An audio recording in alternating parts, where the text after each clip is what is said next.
The Speed Art Museum proudly presents Virtual After Hours at the Speed, featuring special unboxing reveal of fashioning art from paper with curator Erica Holmquist-Wall and registrar Hannah McAulay. Playing dress-up with performer and comedian Ali Gautier. A special pre-recorded interview at home with glass collectors Leonard and Adele Leight. Virtual visit to South Union Shaker Village with their executive director, Tommy Hines. Musical performance inspired by the Ballets Russes, world-class musician Anita Graef. Virtual After Hours at the Speed.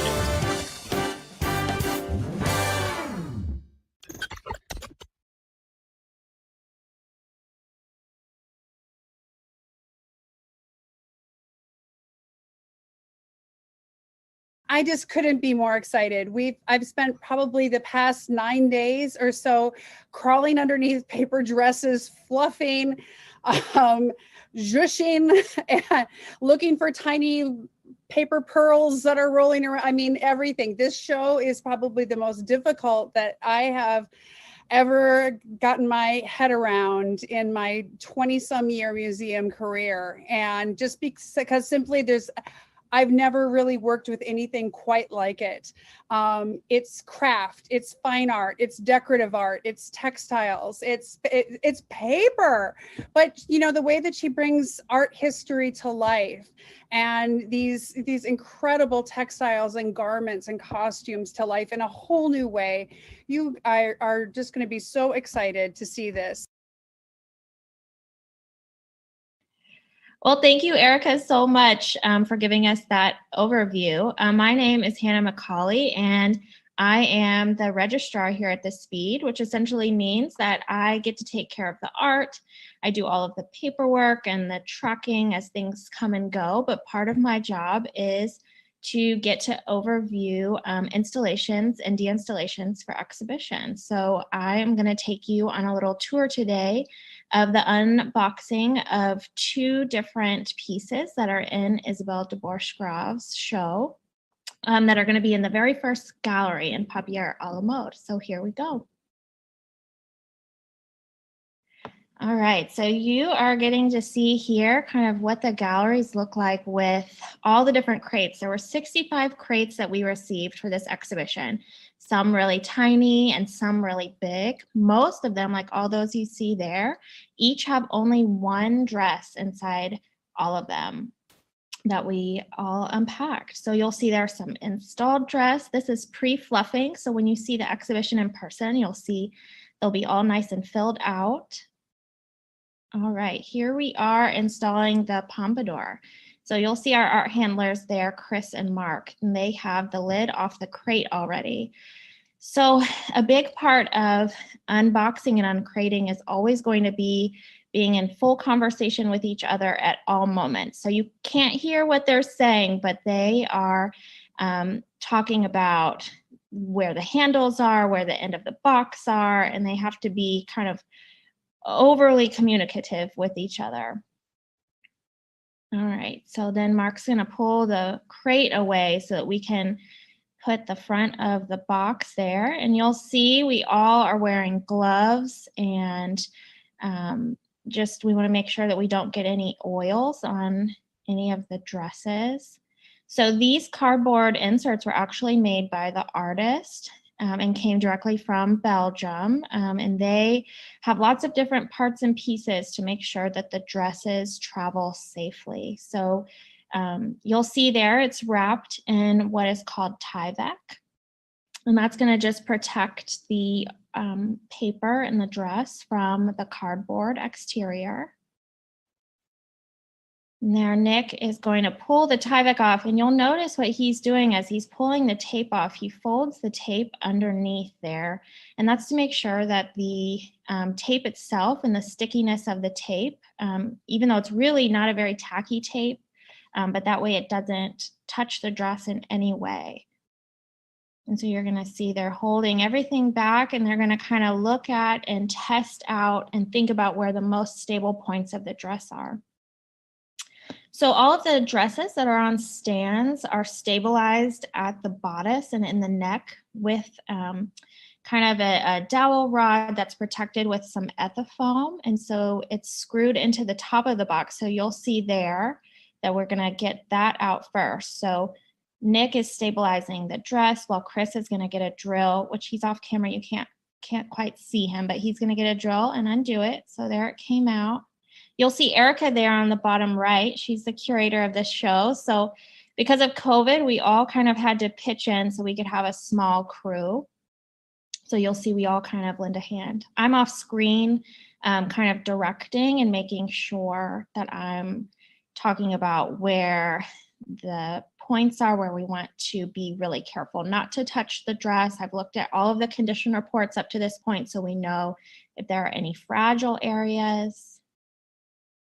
So you see they're going to be really careful and make sure that the box is out of the way. And what they're going to do first is pull the dress out and make sure that it's out of the box. So they're going to nick down at the bottom, and Erica are pulling most of the weight of the dress and holding most of the weight, where Mark and Chris at the top of the dress are really stabilizing just to make sure it doesn't shake too much.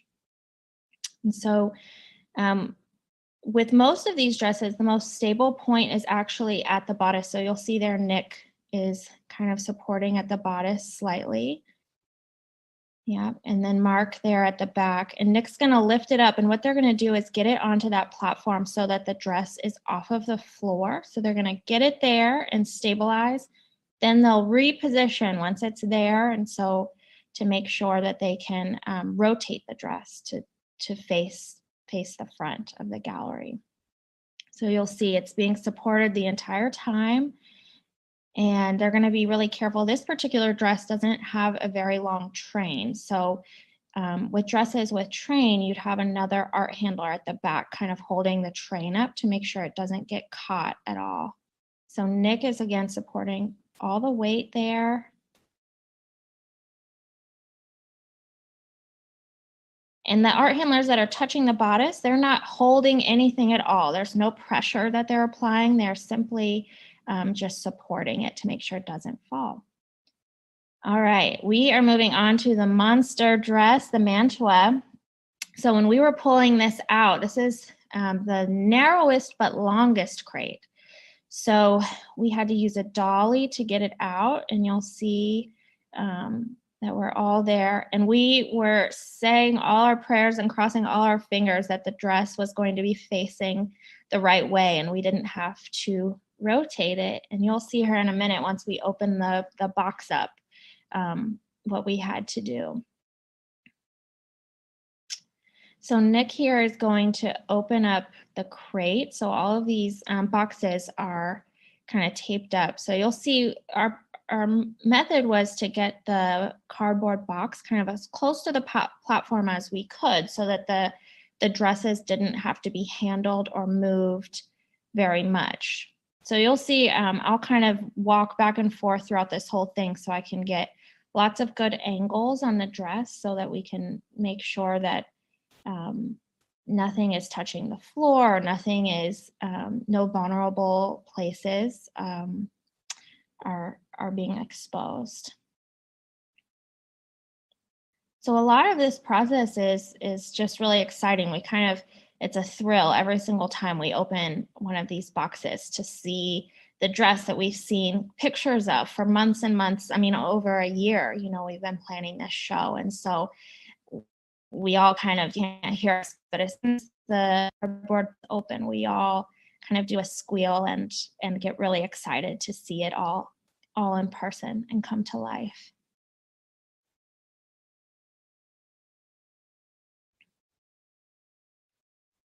All right, so they're getting the box open. And these are packed with just a brown packing tape. Yeah. And there she is. All right, so you'll see we'll get a look at her for a bit and kind of talk about kind of her vulnerable points. Yep, so you missed on the camera, but we took the wooden dowel out, and then we determined that the best way to get her rotated was to really pull her straight out of the box. Yeah, and then she was on this ethafoam on the ground. So you'll see we're supporting all of the sides, making sure that the bottoms of her skirts don't dip while Nick supports the weight of the base. And then Mark there is going to get the cardboard box out of the way so that we have this whole floor space to really kind of give her a 180 so that she's facing the gallery.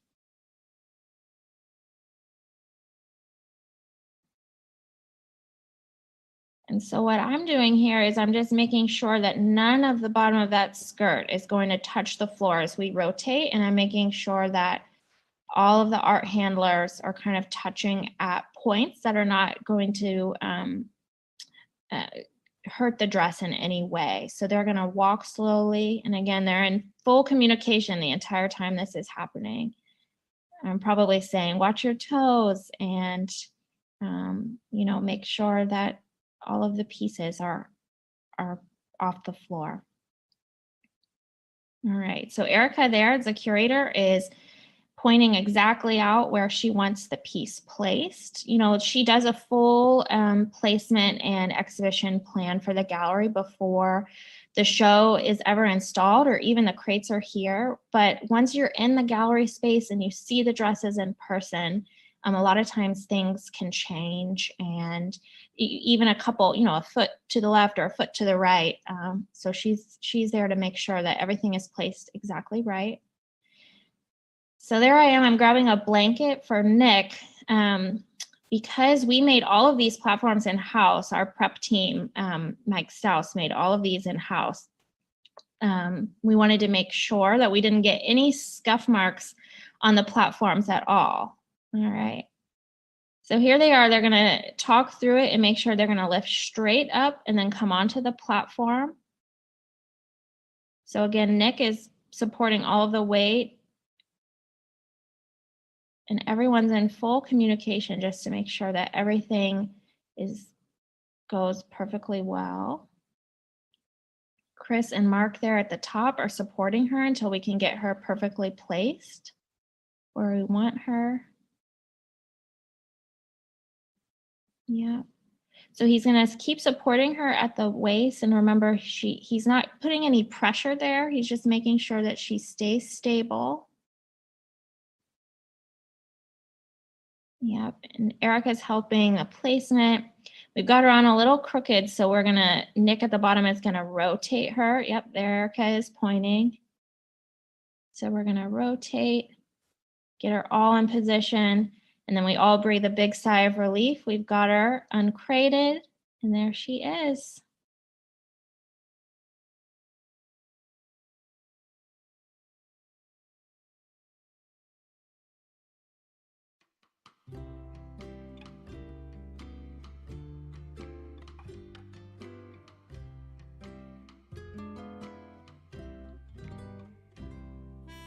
Well, my name is Rose Adelaide de Borchgrave. I like to promenade in the how you say garden. Yes. And this is my walkabout gown. Just like to peruse the people's. See what they're up to. You know, I like to be inspired. I am an artist.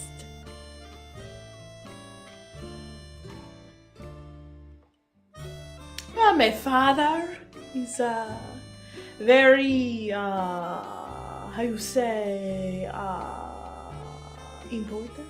Yeah. He worked with someone, I don't know. You may have heard of her, Marie Antoinette. You know, it's just paint a little painting for her sometimes. And he showed me his painting ways. And then I like to play my harp sometimes, and people are like, wow, a painting woman and a harp? And then sometimes I paint just myself, sometimes I paint my harp, sometimes I paint my son, sometimes I paint me, my son, and my harp. And it just take off.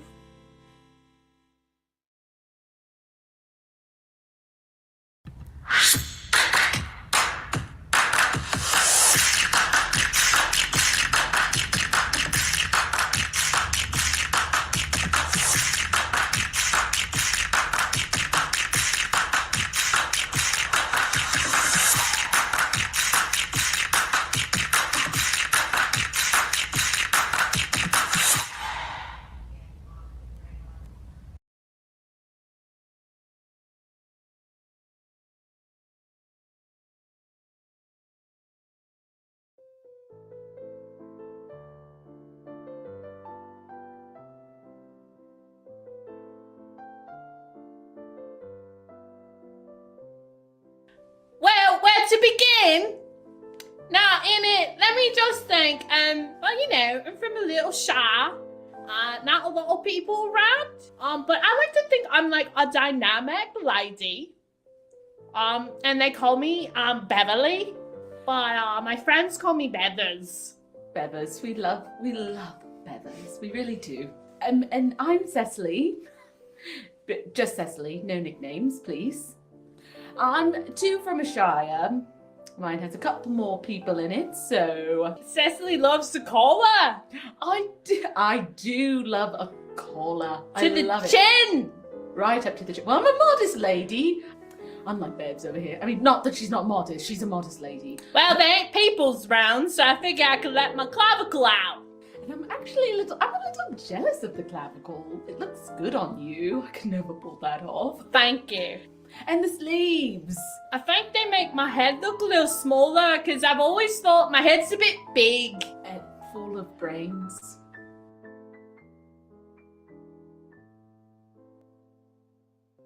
For me, it's probably that there used to be 3 of us. It was me brother and me, and then Greta down the hill.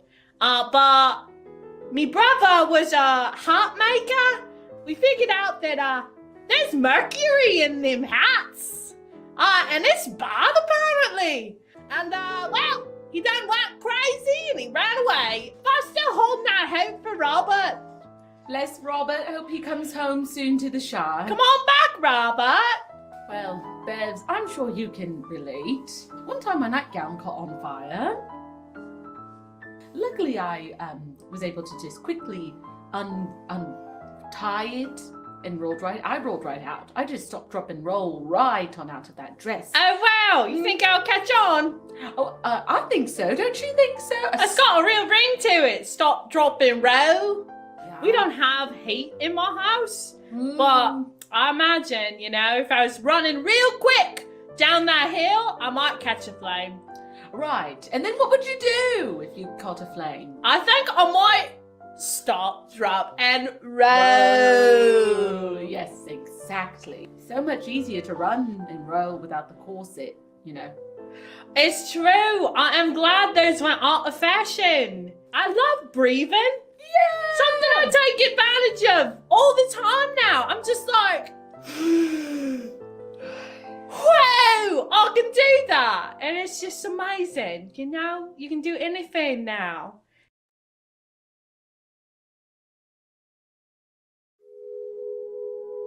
Adele had finished a year of social work and was working for the summer at the hospital, which I was interning in Brooklyn. And that's how we met. She had gone to school in Tulane, in New Orleans. Yeah, it was just a summer job that I had and had to go back the next year. I just thought that we would communicate by letters, you know. He said, no, let's get married, you know. So I said, okay. And that was in August, and we got married in October.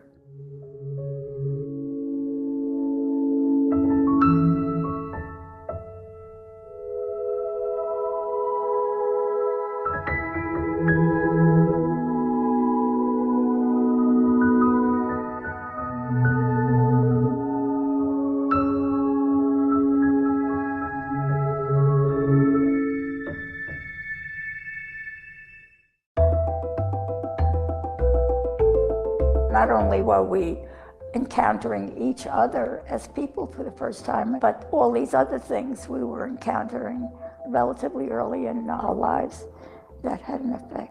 When we would travel with the children, which would be by car, there were a lot of craft shops in America, and somehow we riveted to craft shops. We were always interested in our house and embellishing the house. When we saw something we liked, we wanted it. We didn't pass it by and go to the next piece. Starting out from scratch and with no ideas, we sort of let the shops be our ideas, and museums, and so we were, I guess, educating ourselves at the same time that we were decorating our house. Glass was more of a discovery because it was new at the time. We didn't see glass until when we were in Manhattan. We would go to Manhattan a few times a year because our parents were there, and that's where we saw first glass. It wasn't until later that I think artists in general made things that really stopped you, and you had to look at twice. And we did say to ourselves, we're contemporary. Why not look at contemporary glass? We made that the statement to each other, and that's when we started looking. And I'm sure I speak for Adele, both like abstract art. We're most comfortable with it. I'm very geometric. I like geometric things.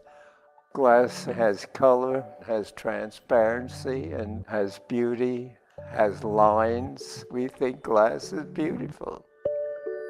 When it's lit, it becomes, like something else. That's another thing that happens with glass during different times of the day, times of the year. Just walk into the room and it's like we have another piece. So it's almost always interesting to look at. We're very particular where a piece goes. We're interested in design. We spend 2-3 weeks at times trying to figure out where to put the piece and shift pieces. At the beginning, we didn't argue. That was because we had plenty of room and we didn't have to be selective. I mean, if he liked it a lot, it was okay with me, or if I liked it a lot. But as time went on, 65 years, we had to become more and more selective because of space. I don't remember us ever getting anything that one liked and the other didn't. I mean, we would always end up not getting it. No, we collaborated. Once in a while, of course, there were differences, but basically we collaborated or we didn't buy it. Of course, we have so many pieces of glass that it's very difficult to choose which are the best. There was the song, I love the girl that's near me. So I think I'm sort of like that. I don't think we have a best piece because we have so many good ones. Your taste, of course, does change. I think our taste, for example, is much different now than it was 20 years ago, and I hope better. Even things at the beginning of our collection have become important historically. So I would say I'm satisfied. When you're broke by the end of the year because of glass, you know that you've done a good job.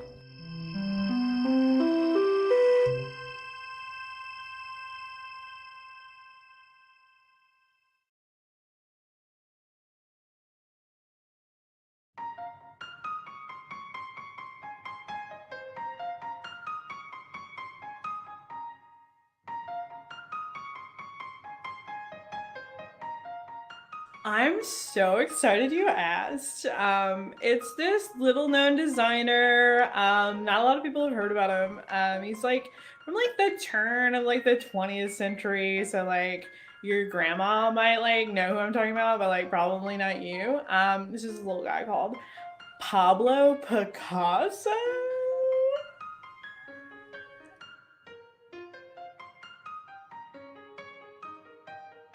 This piece was made for like a really famous ballet that like literally never gets performed, and I don't know why because it's like so good. It's called La Tricorne. It's like the three-pointed hat. It's like about like there's like this guy and he like has like a mill, and then like he has like a bird, and like he's like, bird, do what I want you to do, and then the bird's like, I don't want to do what you want me to do, and then like his wife is all like, you can't get this bird to do what you want it to do, and then he's like, I bet I can get it to do what I want it to do, and then she's like, no, I'm gonna give it a grape, and then the bird does what she wants it to do because like birds just want grapes. And like then there's like this magistrate that like nobody likes, and then there's like a bodyguard for him. He switches clothes with like the miller at one point, and then like tries to go with the wife, but like then the wife's not into it, and then like the husband's like, what's going on? And then the wife's like, what's going on? And then it's just like when I was like with Bobby last summer, and he was like, what's going on? Why is your swimsuit over here? And I was like, whatever, it's a Van Gogh. Yeah, in the end, like everybody like just like dances and like it's like fun.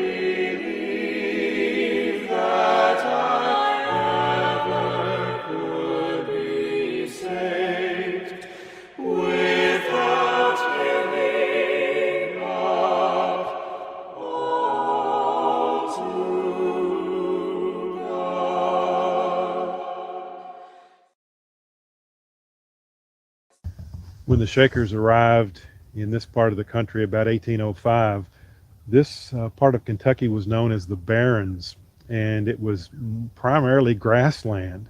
When they eventually started to develop the village in the early 1800s, around 1807, 1808, they wrote back to Mount Lebanon saying it was very difficult to find timber. So most of the early buildings were built of brick. They eventually purchased tracts of land that had timber on it to enable them to use wood to build their buildings. And then they planted timber as well. The 1824 Center House is one of 4 dwelling houses that were built by the Shakers at South Union. It is the only one left standing, and it's probably one of the finest buildings that was ever constructed here, not only because of the construction itself, but the details are exceptional.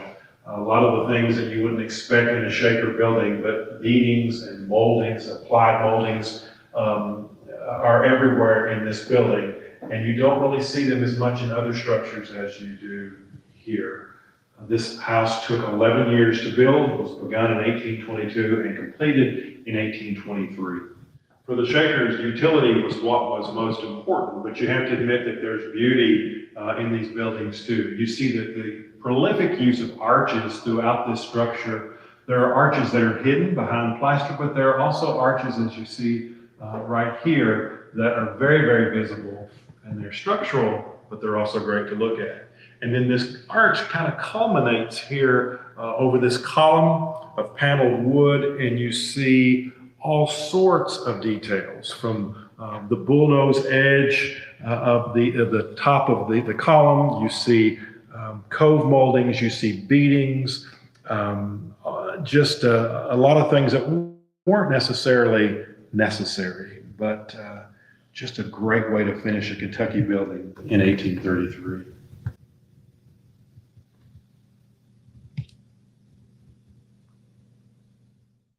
One of the interesting things about South Union craftsmanship is the relationship between the architecture and the freestanding furniture. It appears that between the 1820s and 1860s, the same people were working in the carpenter shops, and they were producing things for the dwellings and for the workshops, but they were also producing furniture for use in those dwellings and workshops. Here's a great example. This built-in cupboard from about 1833 in one of the dwelling rooms in the center house has these great panel doors, these floating panels with a wonderful detail right around the edge that you see, the quarter round molding. And on the inside, the horizontal planks that go across the back that are tongue and groove and beaded. We see this exact same detail in much of the freestanding furniture from this period, and we are almost certain that it's from the same hand. A man by the name of Robert Johns was the principal carpenter in those days, so we give him credit for most of this. You also notice the porcelain knobs that are on much of this furniture, and those knobs were added later by the Shakers in an attempt to dress up the building after the Civil War.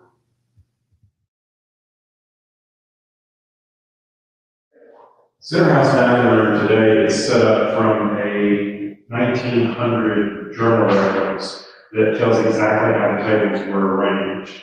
And at that point, there were only about 25 to 30 people living in this building. However, in the early days, the Shakers were feeding nearly 100 people in this room each day. So there would have been many more trestle tables and obviously many more chairs as well. The men ate on one side and women ate on the other, entered through two separate doors, but all were served by the kitchen sisters who worked diligently to prepare 3 hot meals a day, every day of the year. One of the real jewels of architecture at South Union still stands, and that's the 1846 Ministry Shop. The Ministry Shop is where the elders and the eldresses lived and worked. They were considered the most spiritual and the greatest leaders of the community, and they were separated and lived away from the everyday members of the dwelling houses. Okay, this is the interior of the Ministry Shop. And one of the things that shocked us during the restoration process was to find out what the original colors were on the woodwork. These floors are chestnut, and we just happened to find enough evidence behind some of the doors to be able to have the paint analyzed by Susan Buck. And when this color came back to us, we were not expecting it at all. This chrome yellow, though, was not uncommon in other Shaker villages, and at Hancock Shaker Village in Massachusetts, for instance, you see this on some of the upper woodwork there. It does make for a very nice, bright, cheery environment. It's also very easy to keep clean. And this building wasn't used by very many people, so a painted floor is pretty easy to maintain when you don't have hundreds of people walking on it like you would in the large dwelling houses. The brick that you find at South Union is really some of the best that you will discover in Kentucky. We had just the right type of soil, the amount of clay to make excellent brick. And each time a building was constructed, the Shakers would put up a kiln that would be a temporary one until that building was completed. One of the principal brick masons here was David Barnett, African-American member at South Union, who was a part of some of the most important buildings in the 1830s and 1840s, the Center House being one of those. He was also a part of the stonemason crew, and all this stonework was milled here at South Union on the property, and it was tooled here as well. So there's no wonder this building took 11 years to build. It's just a great piece of architecture.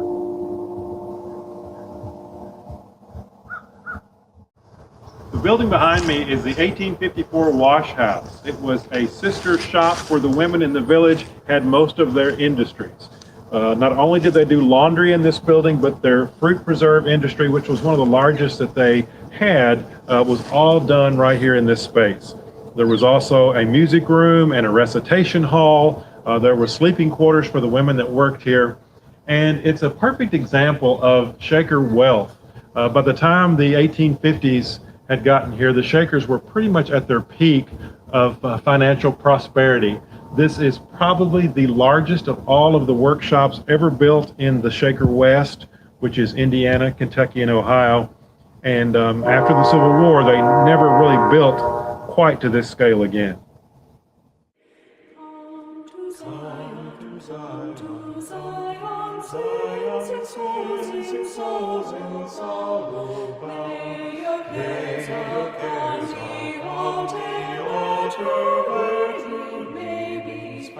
Shout hallelujah, hallelujah, praise resounds o'er land and sea. All who will may come and share the glories of his jubilee.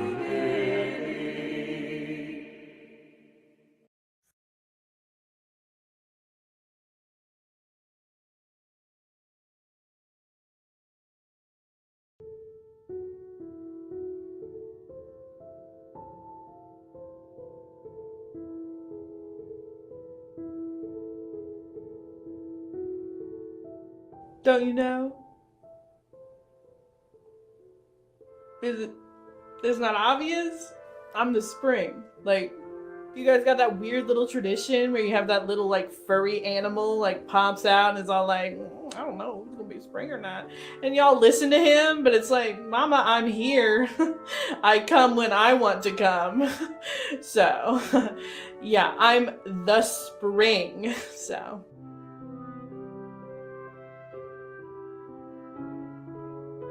It's just remind me. There's pretty much what this is inspired by is one of the just casually the most famous paintings, I don't know, just like ever. La Primavera by Botticelli. You have definitely heard of it. Anyway, I'm there in this little number, and actually I'm just the mother, you know. I had to take a stand, you know, just for all the little people, just trying to like make it and just like have a new fresh life and year to give birth to this like beauty amongst chaos. But yeah, the question was not about me. Whoops. But anyway, yes, the spring, Primavera, I had to stand up for the little ones. And it's like, it's a brave and hard thing to do.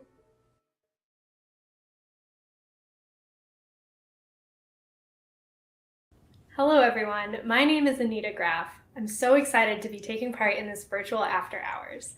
I've chosen some works by composers whose ballets inspired many of the costumes you'll see during this exhibit. I'll be joined on the piano by Elizabeth Vaughn. I hope you enjoy these selections.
I guess you'd call it like a dress, you know, like when you're like going through Target, like, yeah, I just need to get like some cereal and some batteries and like a screwdriver, and then like you see this and you're like, oh, I guess I'm buying this and I'm spending $1 million on a priceless piece of clothing now.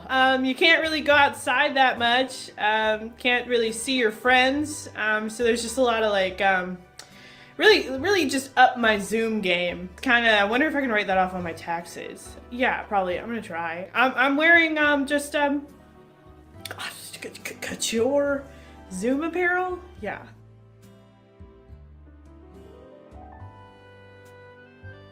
I think the tag said it was something M&Ms.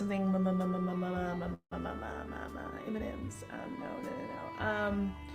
Oh, it was Maria Madalena, I'm pretty sure, and it was like a Day Austria.